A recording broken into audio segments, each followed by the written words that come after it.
Raptor 2 wheel ഡ്രൈവിലാണ് ഇപ്പോൾ കിടക്കുന്നത്, അതായത് റിയർ വീൽ ഡ്രൈവിൽ. ഇത് നമുക്ക് 2 വീൽ ഡ്രൈവും 4 വീൽ ഡ്രൈവും കൺവേർഷൻ ഉണ്ട്. സോ ഈ ചെളി എനിക്ക് തോന്നുന്നത് കണ്ടിട്ട് ഈ 2 വീലിൽ കയറോ ഇല്ലയോ എന്ന് നമുക്ക് നോക്കാം.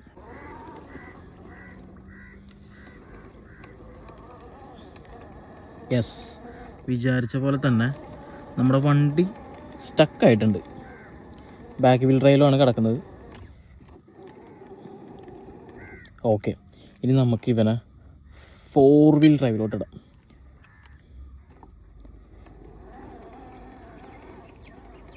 ശരിക്കൊരു വണ്ടി പശു നശിപ്പിച്ചു.